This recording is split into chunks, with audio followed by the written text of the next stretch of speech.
Hello guys, నేను మీ blooming Batasari your Vamsi Devulapalli.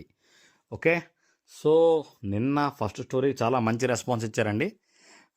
మంచి మంచి కామెంట్స్ వచ్చాయి, అలాగే చాలామంది కాల్స్ చేశారు. కీప్ గోయింగ్ అని. ఎస్, సో ఆలస్యం చేయకుండా పిల్లలు నెక్స్ట్ స్టోరీలోకి వెళ్ళిపోదామా?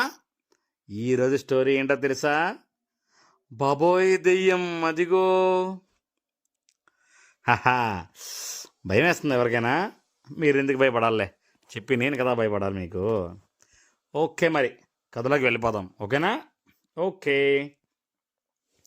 సంఘవి ఎంతో తెలివైన అమ్మాయి. సంఘవి అమ్మాయి పేరేంటి? సంఘవి. చాలా ఇంటెలిజెంట్ గర్ల్. 7th క్లాస్ చదువుతున్న అమ్మాయి. అయితే ప్రభుత్వ పాఠశాల ఊరికి కాస్త దూరంలో ఉంది. అంటే గవర్నమెంట్ స్కూల్ అనమాట. తన విలేజ్కి కొంచెం డిస్టెన్స్లో ఉంది, దూరంలో ఉంది. దానికి కొంత దూరంలో ప్రభుత్వ బాలికల వసతి గృహం ఉంది. అంటే గర్ల్స్ హాస్టల్ అనమాట. గవర్నమెంట్ గర్ల్స్ హాస్టల్ అనేది ఆ స్కూల్కి ఇంకొంచెం దూరంలో ఉందన్నమాట. దూరపు గ్రామాల నుండి వచ్చిన పిల్లలు హాస్టల్లో ఉంటూ ప్రభుత్వ పాఠశాలలో చదువుకునేవారు. ఈ దూరం నుంచి వస్తారు కదా, లాంగ్ ట్రావెల్ చేస్తారు కదా. ఇప్పుడు మనం చూడండి, ఫర్ ఎగ్జాంపుల్ మనం హాస్టల్స్కి వెళ్ళి ఉంటాం కదా. ఒకవేళ మనకి ట్రావెల్ చేయడానికి వీలు కాకుండా దూరంగా మంచి స్కూల్స్ ఉంటే, అలా వీళ్ళు కూడా దూరం నుంచి వచ్చే వాళ్ళందరూ కూడా ఆ హాస్టల్లో ఉంటారట. వసతి గృహం విశాలమైన ఆవరణలో ఒక పాత భవనంలో ఉంది. ఈ హాస్టల్ ఎలా ఉంది? చాలా స్పేషియస్గా ఉంది, కానీ ఓల్డ్ బిల్డింగ్ అంటది. అన్ని ఫెసిలిటీస్ ఉన్నాయంట అందులో. అక్కడి నుంచి దూరంగా చూస్తే పొలాలు, కొండలు, చెరువు, చాలా ప్రకృతిపరంగా ఆ హాస్టల్ చాలా అందంగా ఉందంట. ఆ హాస్టల్ మేడమిని చూస్తే చాలా హ్యాపీగా అనిపించిందంట. ఎందుకంటే పొలాలు ఉన్నాయి, చుట్టూ ఎటు చూసినా కొండలు ఉన్నాయి, అలాగే చక్కగా చెరువు కనిపిస్తుందంట. ఆ చెరువులో చక్కగా బాతులు అవి ఉన్నాయంట. చాలా బాగుందండి అక్కడ ఉంటే. చాలా హ్యాపీగా ఉండేవారంట హాస్టల్లో. కానీ సంఘవికి వీటన్నిటిని చూసి పొందే ఆనందం కంటే ఆ వసతి గృహంలో ఉన్నప్పుడు, అంటే హాస్టల్లో ఉన్నప్పుడు భయమే ఎక్కువ ఉండేదంట. ఎందుకో మరి చూద్దాం. ఈ మధ్యనే హాస్టల్లో చేరిన ఆ సంఘవికి పై తరగతుల పిల్లలు, అంటే వాళ్ళ సీనియర్ స్కూల్స్ ఉన్నారు, సీనియర్ క్లాసుల పిల్లలు ఉన్నారు కదా, వాళ్ళు హాస్టల్లో దెయ్యం ఉందని తాము చాలాసార్లు చూసామని చెప్పారంట. అమ్మ బాబోయ్, సంఘవికి ఏం చేశారు? వాళ్ళ సీనియర్స్ అందరూ సరదాగా ఏడిపిద్దామని ఈ హాస్టల్లో దెయ్యం ఉంది, మేము చాలాసార్లు చూసామని చెప్పారు. దాంతో సంఘవి రాత్రి సమయంలో బాత్రూంలోకి వెళ్ళేదే కాదు. ఒకరోజు రాత్రి సంఘవికి మెట్లపైన ఎవరో దిగుతున్న చప్పుడు పెద్దగా వినిపించింది. అమ్మో! ఆ తర్వాత హాస్టల్ గ్రౌండ్లో సన్నగా అరుస్తున్నట్లు, ఏడుస్తున్నట్లు శబ్దాలు, సౌండ్స్ కూడా వచ్చాయంట. అయ్య బాబోయ్, మరి ఎలాగా? భయంతో వణికిపోతున్న సంఘవికి మిగిలిన పిల్లల మాటలతో ఇంకా భయం పెరిగిపోయింది. పక్క వాళ్ళందరూ అమ్మో ఏంటి సౌండ్స్ అని అనుకుంటుంటే ఇంకా తనకి భయం పెరిగిపోయిందంట. ఇలా వారం రోజులు గడిచాయి. తర్వాత సంఘవికి జ్వరం వచ్చేసింది. జ్వరం వచ్చి చాలా నీరసంగా అయిపోయింది సంఘవి. ఒకరోజు రాత్రి బయట ఆ ప్లేస్లో, బయట మనకి చూడండి గార్డెన్లో ఉంటుంది కదా, ఆ బయట ప్లేస్లో ఒక చెట్టు దగ్గర ఒక స్త్రీ దెయ్యం అందరికంట పడడంతో ఈ సమస్య పెద్దదై వార్డెన్ దృష్టిలోకి వచ్చింది. అమ్మ బాబోయ్, అయితే నిజంగానే దెయ్యం ఉందా? చూద్దాం.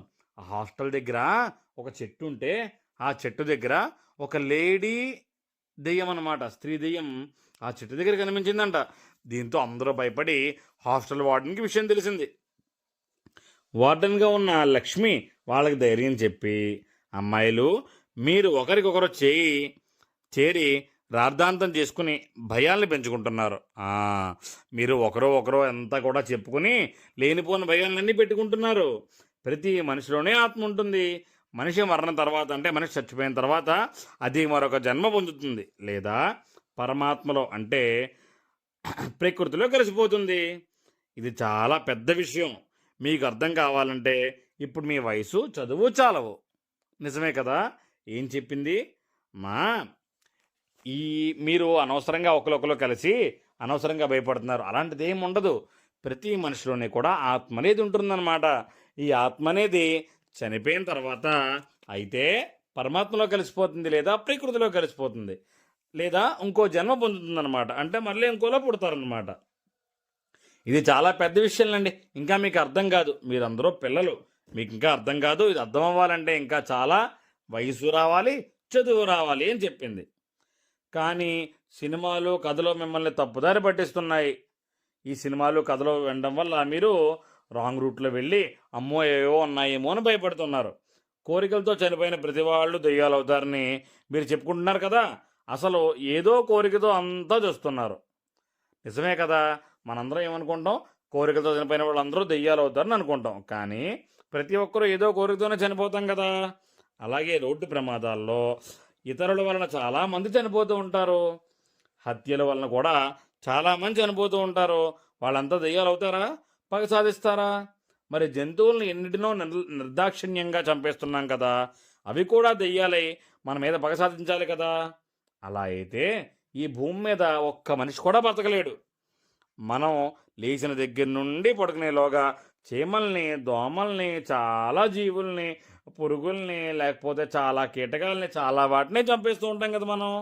జీవాలన్నీ ఒక్కటే కదా, అన్నింటి ప్రాణం ఒక్కటే కదా, ఎవరిదైనా ప్రాణమే కదా అని ఆ వార్డెన్ లక్ష్మి చెప్పుకొచ్చారనమాట. ఇదంతా మనిషికి ఉండే అపోహలు. వాళ్ళు ఏవో ఊహించుకొని అనవసరమైన భయాలు పెట్టుకుంటారు.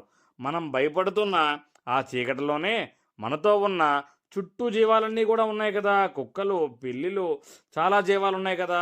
అవన్నీ ధైర్యంగానే తిరుగుతున్నాయి కదా. ఇలా మనుషులు ఒక్కరే భయపడడంలో అర్థం లేదు అస్సలు. పని పాట లేని వాళ్ళు సృష్టించే కథలు ఇవన్నీను. ఏ పని పాట లేకుండా ఖాళీగా ఉండేవాళ్ళు ఎలా భయపెడదామా అని చెప్పే చెత్త కథలు ఇవన్నీ అని చాలా క్లియర్గా చెప్పిందంట వార్డెన్. వాళ్ళకి కొంత ధైర్యం వచ్చింది, కానీ వాళ్ళ ముఖాల్లో ఇంకా భయం కనిపిస్తోంది. కొంచెం ఓకే ఇంతకు ముందు కన్నా, కానీ ఇంకా భయపడుతున్నారు. మరి చెట్టు దగ్గర చూశారు కదా, అదేంటో తెలియాలి కదా. సరే, ఈరోజు రాత్రి 11 గంటలకు మీరు భయపడుతున్న కారణాలను చూపిస్తాను, మెలకుగా ఉండండి అని చెప్పింది వార్డెన్. ఆ రోజు రాత్రి 11 అయింది. మెట్లపై వచ్చే శబ్దాలు వినిపించగానే పిల్లలు శబ్దం చేయకుండా తనతో తీసుకెళ్ళి చూపించింది. అవి చెక్క మెట్లు. పెద్ద పందికొక్కులు 3 అడుగులు తీస్తూ కనిపించాయి. 3 అడుగులు వేస్తూ పరుగులు తీస్తూ కనిపించాయన్నమాట. ఓకే, అవి చెక్క మెట్లంట.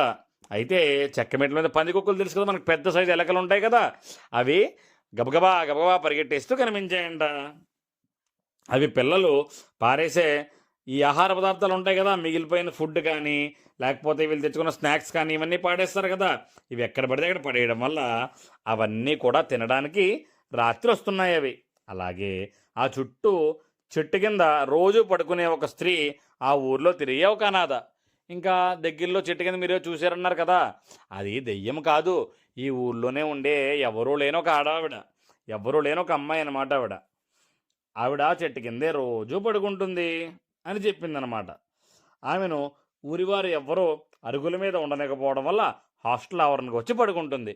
అంటే అరుగు మీద ఉంటే అమ్మో అని చెప్పి ఎవరైనా భయపడి ఎవరు కూడా వాళ్ళ అరుగు మీద పడుకోనివ్వట్లేదంట ఆమెని. అందుకని హాస్టల్ దగ్గర ఉన్న చెట్టు కిందకు వచ్చి ఆవిడ రోజు పడుకుంటుందంట. ఆవరణకి కాంపౌండ్ వాల్ ఉంది కానీ గేట్ లేదు. విషయం తెలిసాక పిల్లలంతా నవ్వుకున్నారు.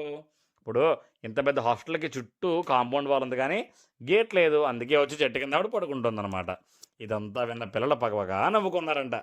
నాతో ముందే విషయం చెప్పుంటే మీ భయం బాధ ఉండేది కాదు కదా అని పక్కపక్క నవ్వింది వార్డెన్ లక్ష్మి గారు. సంగవి జ్వరం తగ్గిపోయింది. పిల్లలందరికీ దెయ్యం భయం వదిలేసింది. అనాథ స్త్రీకి తమకి వీలైన సాయాన్ని అందించడం మొదలుపెట్టారు. అలాగే ఈసారి వ్యర్థ పదార్థాలు, ఫుడ్ వేస్టేజ్ అది కూడా ఎక్కడ పడితే అక్కడ పడేయకుండా ఆ పందికొక్కులు అవి రావడానికి వీలు లేకుండా కూడా చేశారనమాట. కాబట్టి అభూత కల్పనల్లో మూఢనమ్మకాలని పెంచుతాయని అందరికీ అర్థమైంది. అంటే లేనిపోని మనం మాట్లాడుకుంటే ఏదో ఉన్నాయని భ్రమ కలిగి మనం చేయాల్సినవి చేయలేక లేని భయాలు కలిగి లేనిపోని నిరసలు వస్తూ ఉంటాయన్నమాట. కాబట్టి పిల్లలు ఒక్కటే గుర్తుపెట్టుకుందాం, ఎవరు ఏమి చెప్పినా అనవసరంగా నమ్మద్దు. ఓకేనా? మనము మనకి అనిపించినది మనకి తెలిసినవి మాత్రమే నమ్మాలి తప్ప ఎవరో ఏదో చెప్పారని నమ్మి దేనికి భయపడి మనము ఎప్పుడు కూడా అనవసరమైన విషయాలకి భయపడకూడదు. ఓకేనా? సో కాబట్టి ఈ బాబోయ్ దెయ్యం అదిగోలో దెయ్యం ఉందా? లేదు కదా.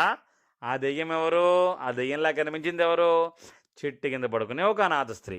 కాబట్టి ఎవరు కూడా మూఢనమ్మకాలని అనవసరంగా విశ్వసించకూడదు. అంటే మూఢనమ్మకాలని నమ్మకూడదు. ఎవరో ఏదో చెప్పారని ఎక్కడ దెయ్యాలు అవి ఉండవు. ఓకేనా? కథ నచ్చిందా? మరి కథ నచ్చితే ఇంకెందుకు లేటు, ఒక లైక్ చేయండి. మీ ఫ్రెండ్స్కి, మీ అక్క, బావ, అన్న, చెల్లి, వదిన, తమ్ముడు అందరికీ షేర్ చేయండి. గబగబగా గబగబగా గబగబా బజ్జోండి. ఓకేనా? Good night, sweet dreams, love you all, bye. Signing off your blooming Batasari. రేపు మళ్ళీ ఇంకో కథ వచ్చేద్దాం. Bye bye.